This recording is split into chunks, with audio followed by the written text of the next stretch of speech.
नमस्कार, मैं अविनाश काकड़े। एक 4 लाइन से शुरुआत करते हैं कि पंछी कहते हैं चमन बदल गया, कि पंछी कहते हैं चमन बदल गया, तारे कहते हैं गगन बदल गया, शमशान की खामोशी ये कहती है कि मुर्दा वही है, सिर्फ कफन बदल गया। ये क्यों कहते, क्यों क्यों मैंने बोला शेर? क्योंकि जितने जितने दिन होते जा रहे, हमारी आज़ादी को जितने साल होते जा रहे, जितने साल गुजरते जा रहे, बद से बदतर स्थिति बनी हुई दिखाई दे रही है हमको। हमारी डेमोक्रेसी डेवलप्ड होना चाहिए था, हमारी डेमोक्रेसी प्रगल्भ होना चाहिए था। ऐसा लगता है कि दिन ब दिन वो डेमोक्रेसी हमारी डिटोरेट होते जा रही है। ऐसा क्यों हो रहा है? उसका एक महत्वपूर्ण कारण है कि हमारे लोकतंत्र का पार्टी तंत्र ने अपहरण कर लिया है।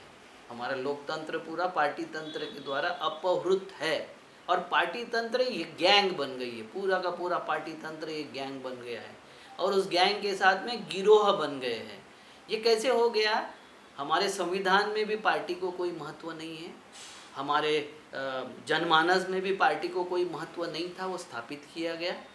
हमारे संविधान निर्माता डॉक्टर बाबा साहब आम्बेडकर ने संविधान में भी पार्टी को कोई महत्व नहीं दिया, और गांधी जी ने तो उसके पहले बता दिया था, संविधान के पहले बता दिया था कि कांग्रेस, क्योंकि उस वक्त एक ही पार्टी थी, उसको विसर्जित कर दो, मतलब पार्टी तंत्र को विसर्जित कर दो, ये गांधी बोल रहे थे। जितने दुनिया के लोग हमारे तरफ देख रहे थे हमारी डेमोक्रेसी के, वो बोल रहे थे कि ये डेमोक्रेसी 50-70 साल से ज़्यादा नहीं चलेगी, क्योंकि उनको समझ में आ रहा था कि यहाँ का जो पार्टी तंत्र है ये इस लोकतंत्र को अपहरण कर लेगा। अब क्या हो गया है कि पार्टी में जो, जैसे इलेक्शन लड़ने के लिए एक सामान्य आदमी होता है, अगर वो इंडिपेंडेंट खड़ा है और एक पार्टी के 2 आदमी खड़े हैं, तो पार्टी के आदमी को पैसा कहाँ से आया ये बताना नहीं, ज़रूरत नहीं है। वो प्रचार करने के लिए उसके सेलिब्रिटी आएंगे, उसका खर्चा कहाँ से किया बताने की ज़रूरत नहीं, क्योंकि वो स्टार कैंपेनर की जो लिस्ट होती है उसमें सारा खर्चा पार्टी के इसमें एडजस्ट हो जाता है। दूसरा, उनका पब्लिसिटी मटेरियल, टीवी पर समय, न्यूज़पेपर में ऐड, ये सारे पार्टी के खर्चे में ऐड हो जाते हैं। और इंडिपेंडेंट आदमी जब लड़ता है तो उसको रस्सी भी खरीदना है तो उसका खर्चा देना पड़ता है। ये तो बराबरी हुई नहीं ना, संविधान का पूरा हनन हो रहा है, क्योंकि ये तो ना तो आर्थिक बराबरी हुई, ना तो ये धार्मिक, माने क्या बोलते हैं उसको, सामाजिक बराबरी हुई, ना व्यक्तिगत बराबरी हुई। ये स्वतंत्रता का हनन है, न्याय का हनन है, हर चीज़ का हनन। जो स्वतंत्रता हमको संविधान ने प्रदान की, जो जो स्वतंत्रता हमको संविधान ने दी, उस सब चीज़ का हनन करने का काम ये पार्टी तंत्र कर रहा है। और ये पार्टी तंत्र में जिनका कब्जा होता है उनके हाथ में टिकटें होती हैं, उनके वही टिकटें बांटते हैं, और टिकटें बांटने की वजह से उनके साथ में गिरोहबंदी हो जाती है। ये देश की पूरी लोकतंत्र 5-50 परिवारों के हाथों में कैद होके रह गया है। और वो परिवार एक गिरोह हो सकता है, एक ग्रुप हो सकता है, जैसा एक संघ परिवार है, एक और कोई परिवार है, एक ऐसे परिवारों में कोई व्यक्तिगत परिवार हो सकता है, या समूह, या एक गैर संवैधानिक संस्था और संवैधानिक संस्था का जो रजिस्ट्रेशन और अनरजिस्टर्ड संस्था है, ऐसी भी संस्था इस देश के पार्टियां बनाती है और उसका अपहरण कर लेती है, पूरे लोकतंत्र का अपहरण कर लेती है। जैसे ये पार्टियों के माध्यम से इंडस्ट्रियलिस्ट की पॉलिसी तय होती है, उद्योगों के लिए निर्धारित होता है, किसानों के लिए निर्धारित होता है, आम जनता के लिए निर्धारित होता है। तो इनको जो पार्टियां होती है, पार्टियों को पैसे कौन देता है? तो धनतंत्र इनको पैसे देता है। तो धनतंत्र पैसे देता है, और उनको लगता है कि ये 2-4 लोगों को संभाल लेने से, अगर हमको चाहिए वैसी पॉलिसी अगर इस देश में लागू हो सकती है, तो वो उन पार्टियों को भर भर के पैसा देते हैं। अब वो पैसा देते हैं तो उनकी आइडियोलॉजी भी साथ में आती है, उनके लोग, उनकी डिमांड भी साथ में आती है। दूसरी बात उसमें और एक होती है कि जो बाहुबली होती है, वो बाहुबली उसके साथ लामबंद हो जाते हैं, क्योंकि अगर पार्टी जीती तो 5 साल का सुरक्षा मिल जाती है, कानून से सुरक्षा मिल जाती है, पुलिस से सुरक्षा मिल जाती है, तो बाहुबली उसके साथ में लामबंद हो जाते हैं।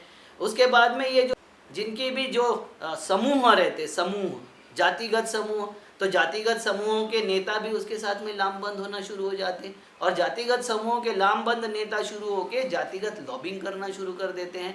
तो ये जाति, धर्म, भाषा, प्राण और पैसा, ये सारे चीज़ों का एक मार्केट, काला बाजार एक तैयार हो गया है, और वो काला बाजार जो चला रहे हैं उसका नाम है पार्टी।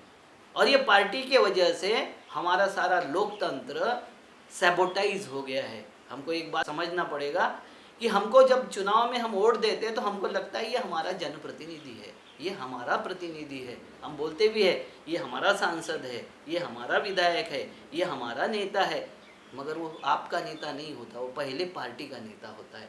उस पार्टी का उसको, क्योंकि उसको पार्टी से टिकट चाहिए, और आप लोग वोट जो देते हो वो पार्टी को देख के वोट देते हो, व्यक्ति को देख के आप वोट नहीं देते हो। तो पार्टी के पास में धन है, पार्टी के पास में 5 साल प्रचार करने की अनुमति है, क्योंकि इंडिपेंडेंट आदमी को तो 15 दिन भी नहीं मिलते प्रचार के लिए, और सारी राजनीतिक पार्टियां ये 5 साल पूरा प्रचार करते रहती है, उनके चिन्ह का, उनके पार्टी के नेताओं का, सबका प्रचार करते रहती है। तो ये एक तरफ गैर बराबरी का माहौल तैयार हो गया है, एक तरफ व्यक्ति चुनाव नहीं लड़ सकता, पार्टी ही चुनाव लड़ सकती है, और सामान्य लोगों को लगता है कि क्या करें, ये पार्टी खराब है तो दूसरी पार्टी भी ऐसी थी। जब हमारा शुरुआत, आज़ादी की शुरुआत हुई थी, उस वक्त के जो संवेदनशील नेता थे, सेंसिबल नेता थे, वो नेता जब चले गए तो जिनको आज़ादी, जिन्होंने देखा नहीं है, आज़ादी के लिए कोई संघर्ष नहीं, ऐसे नेताओं ने आपको जैसा चाहिए, उनको चाहिए वैसा एजेंडा, इंडस्ट्रीज को जैसा चाहिए वैसा आर्थिक एजेंडा, और जातिगत कुछ जातियों को फायदा हो जाए ऐसा एजेंडा इस पार्टी तंत्र के माध्यम से लागू करना इस देश में शुरू हो गया है। इसके कारण हमारे यहाँ जितने विभाजन हो सकते थे आरक्षण के द्वारा, आरक्षण के दुरुपयोग से, क्योंकि आरक्षण का फायदा तो जिनको होना चाहिए तो उनको मिल नहीं रहा और मिला नहीं है, उनका कभी फायदा जिस तरीके से होना चाहिए था, जो भावना थी आरक्षण को डालने की, वो नहीं हुई है। और हर वक्त नए लोग आरक्षण के लिए डिमांड करते हैं, क्योंकि सबकी आर्थिक व्यवस्था खराब हो चुकी है। ये गत 6 सालों में तो क्या हालत हो गई कि जो अंबानी 100 के फोर्ब्स के 100 के लिस्ट में था, वो अभी 5 लोगों के लिस्ट में आ गया है। तो ये धन का जो पोलराइजेशन हो रहा है 5-10 लोगों के हाथ में, और बाकी सारा समाज विपन्नता की ओर जा रहा है। इस देश में 2014 में 22% गरीबी रेखा से नीचे थे लोग, आज की तारीख में उनका प्रतिशत 65% हो गया। 80 करोड़ लोग गरीबी रेखा से नीचे चले गए हैं। ये हमारा लोकतंत्र का डिटोरेशन है, और लोकतंत्र जैसा चाहिए वैसा पार्टियां घसीट के ले जा रही है। तो हमें पार्टी तंत्र से मुक्ति के लिए पहली स्टेप लेना पड़ेगा हमको, कि सिंबल को फ्रीज करना पड़ेगा। जब हमारे यहाँ अशिक्षित लोग थे, पढ़े लिखे लोग नहीं थे, उस वक्त वो नाम नहीं पढ़ सकते थे, नाम नहीं दे सकते थे, तो सिंबल देख के वोट देते थे। आज अगर पार्टी सिंबल फ्रीज कर दिया जाए, पार्टी सिंबल को हटा दिया जाए, तो लोगों को लोकतंत्र का ज़्यादा एहसास होगा और लोग फ्रीली वोट दे सकेंगे। मेरा इतना ही कहना है, इस पर आप विचार करिए। आपके सारे के विचार और प्रतिक्रिया अपेक्षित है। नमस्कार, जय हिंद।